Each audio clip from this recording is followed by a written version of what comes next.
안녕하세요. 오늘은 마흔 즈음에 찾아오는 마음의 흔들림과 그 속에서 평정을 찾는 방법에 대해 이야기하려 합니다. 마흔. 누군가는 한창 사회적 성공을 누리기도 하고 누군가는 여전히 정체성을 찾으려 애쓰기도 합니다. 이 나이에 이르면 자연스럽게 다른 사람과 나를 비교하게 되죠. 누군가는 나보다 더 많은 것을 가지고 있고 누군가는 나보다 더 행복해 보이기도 합니다. 하지만 우리의 마음을 지키는 가장 중요한 것은 자기 자신을 중심에 두는 것입니다.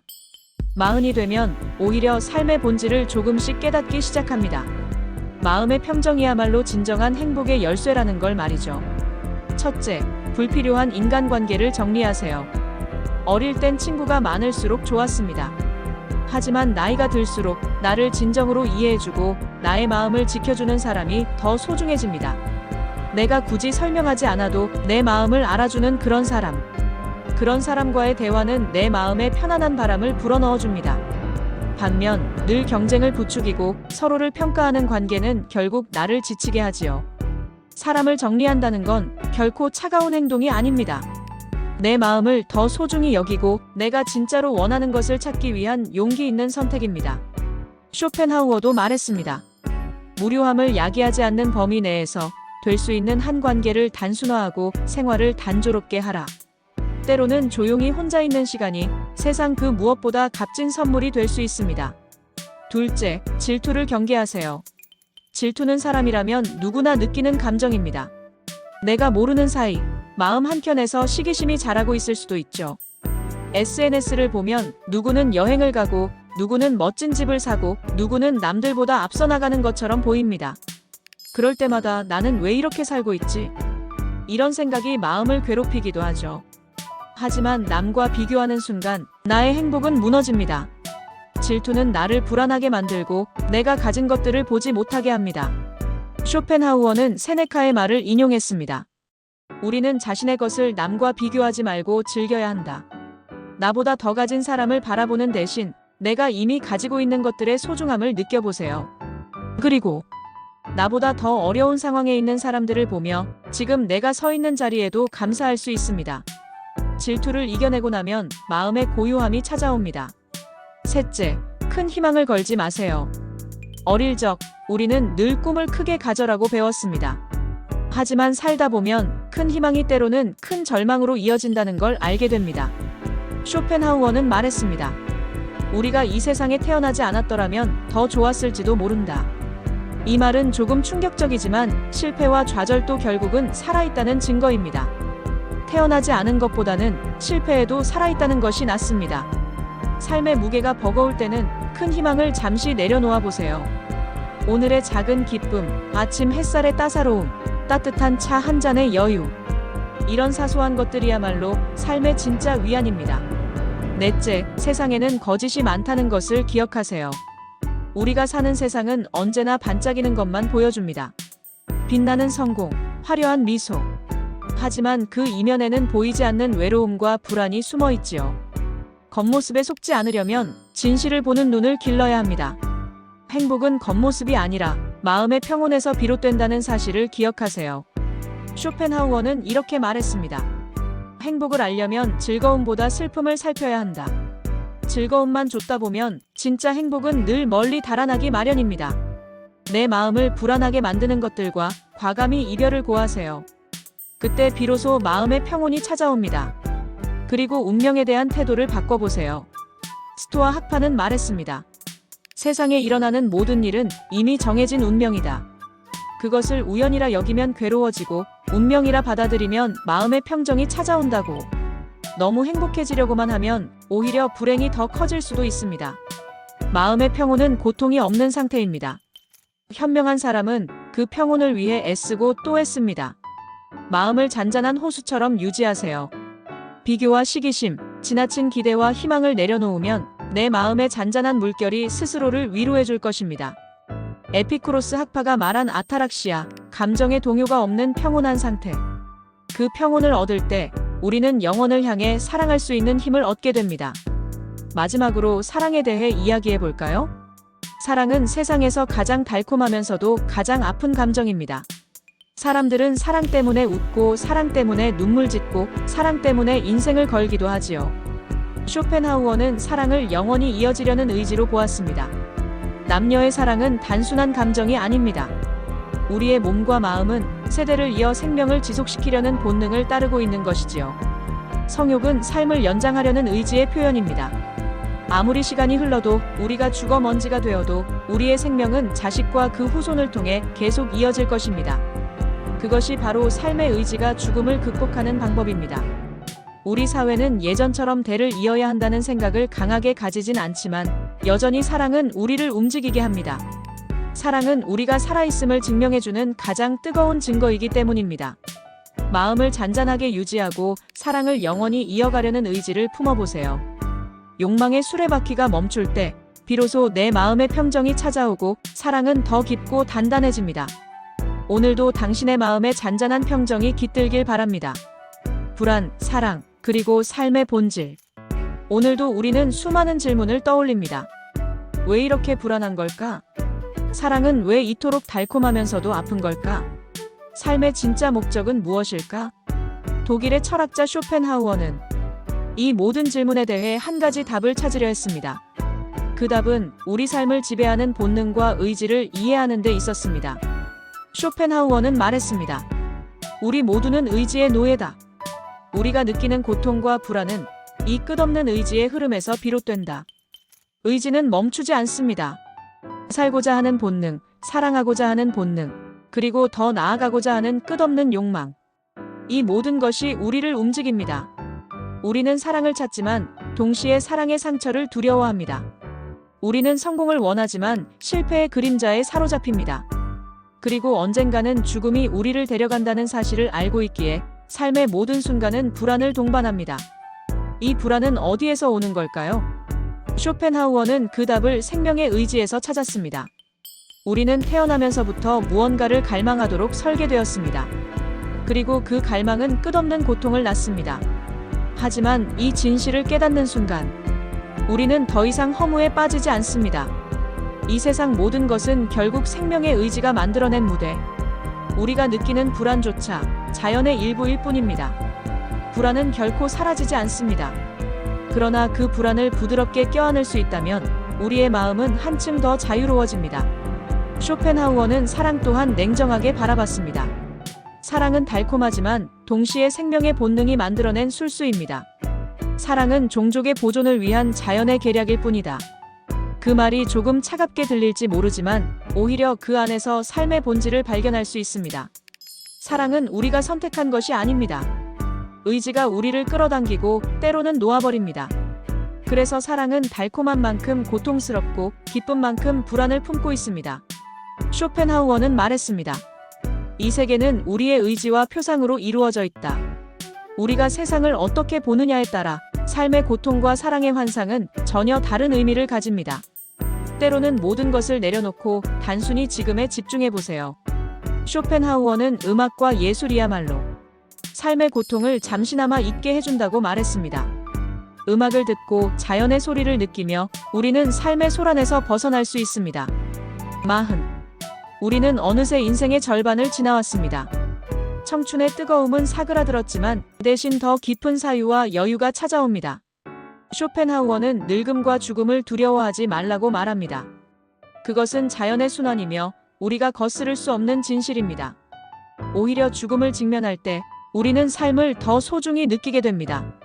우리가 할 수 있는 것은 단 하나. 지금 이 순간을 사랑하고 우리의 마음을 다스리는 것뿐입니다. 사랑은 환상이라 해도 우리가 서로를 보듬고 함께 웃고 함께 울 수 있는 순간만큼은 진실입니다. 이 순간이 쌓여 인생을 이루고 그것이 곧 행복의 얼굴이 됩니다. 마흔에 읽는 쇼펜하우어. 그는 우리에게 말합니다. 삶은 고통으로 가득 차 있지만 그 속에서 평온을 찾을 수 있다. 마음을 단순하게 하고 몸을 건강하게 돌보고 우리 안의 불안을 잠시 내려놓을 때 비로소 삶은 더 깊은 울림을 줍니다. 불안과 사랑, 고통과 기쁨이 뒤섞인 삶. 그 모든 것이 자연스러운 것임을 받아들일 때 우리는 더 단단해지고 더 자유로워집니다. 우리가 흔히 사랑이라 부르는 것은 무엇일까요? 그 따스함, 달콤함, 그리고 때로는 비극을 낳는 사랑. 쇼펜하우어는 사랑의 본질을 냉철하게 해부했습니다. 쇼펜하우어는 말합니다. 사랑은 단순히 감정이 아니라 모든 생명체에게 깃든 가장 강력한 본능. 바로 성욕의 또 다른 얼굴이라고. 우리가 누군가에게 빠져드는 이유, 그건 우리 마음이 아니라 종족을 보존하려는 본능적 충동 때문입니다. 우리는 사랑을 로맨틱하다고 느끼지만 사실 그 모든 감정의 배후에는 후손을 낳아야 한다는 자연의 명령이 숨어 있습니다. 사랑은 생명의 의지가 일으킨 환상이다.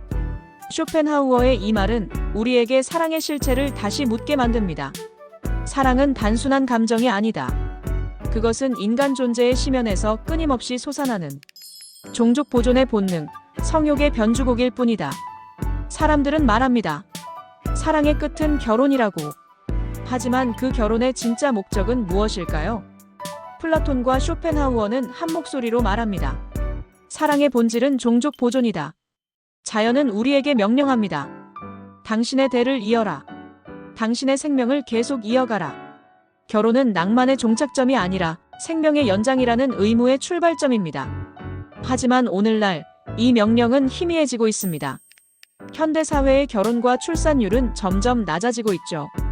그러나 쇼펜하우어의 메시지는 여전히 유효합니다. 사랑은 결국 죽음을 넘어선 생명의 의지를 실현하는 통로이기 때문입니다. 사랑 그것은 단순한 감정일까요? 아니면 우리 영혼 깊은 곳의 울림일까요? 플라톤은 말했습니다. 에로스는 결핍의 충족을 갈망하는 것이다. 쇼펜하우어는 이 고대 철학의 목소리를 계승했습니다. 사랑은 성욕의 변형이며 우리 종족을 영원히 이어가려는 의지의 표현이라고. 결국 우리가 사랑을 느낄 때 그 배후에는 형이상학적 명령이 존재합니다. 사랑의 이면을 볼 때 우리는 더 이상 그것을 단순한 로맨스로 보지 않게 됩니다. 오늘날 사랑의 모습은 어떻게 변했을까요? 우리는 여전히 사랑이라는 이름을 믿고 있나요? 현대 사회는 경제 적사회적 이유로 결혼과 출산을 미루고 꺼립니다. 사랑은 오히려 개인의 행복축으로 바뀌어 가고 있죠. 하지만 쇼펜하우어는 묻습니다. 당신의 사랑은 정말 자유로운가? 아니면 여전히 종족 보존의 본능에 따라 움직이는가? 오늘날의 사랑, 그리고 우리 사회의 고민 속에서도 쇼펜하우어의 통찰은 여전히 울림을 줍니다.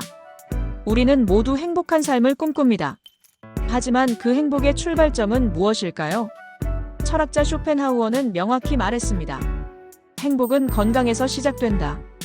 우리가 얼마나 많은 돈을 벌고 얼마나 큰 성취를 이루어도 몸이 아프면 그 모든 것이 무색해집니다. 건강을 잃는 순간 삶의 질은 급격히 떨어지고 마음도 함께 고통받게 됩니다. 병상에 누워있는 사람과 공원에서 뛰노는 사람의 표정을 비교해보세요. 건강이 우리에게 얼마나 소중한지를 단번에 알 수 있습니다. 쇼펜하우어는 건강을 삶의 밑바탕이라고 했습니다.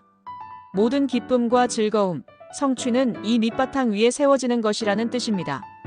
그렇다면 우리는 어떻게 건강을 지킬 수 있을까요? 규칙적인 운동, 균형 잡힌 식사, 충분한 휴식이 기본입니다. 이 단순한 것들이 쌓여야만 우리는 활기차고 행복한 삶을 누릴 수 있습니다. 건강은 몸만이 아닙니다. 우리 마음의 건강, 즉 정신 건강 또한 행복의 핵심입니다. 쇼펜하우어는 육체의 고통뿐 아니라 마음의 고통에도 깊은 관심을 기울였습니다. 스트레스, 불안, 우울 같은 정신적 고통은 몸의 건강만큼이나 우리의 삶을 위협합니다. 바쁜 현대 사회에서 우리는 끊임없이 경쟁하고 완벽을 추구하며 때로는 실패에 좌절합니다. 이 과정에서 정신적 스트레스는 쌓이고 쌓여 행복의 문을 좁히게 됩니다. 그래서 마음을 돌보는 일이 필수적입니다. 명상, 요가, 자연과의 교감은 우리 내면의 평화를 찾는 길입니다. 쇼펜하우어도 내면의 고요함이야말로 진정한 행복으로 가는 열쇠라고 강조했습니다. 오늘 하루 내 마음에 귀 기울여 보세요. 지금 이 순간 내가 무엇을 느끼고 있는지 살펴보는 것만으로도 정신 건강을 지키는 첫걸음이 될 수 있습니다. 인간은 욕망하는 존재입니다. 새로운 것을 원하고 더 많은 것을 쫓으며 살아갑니다.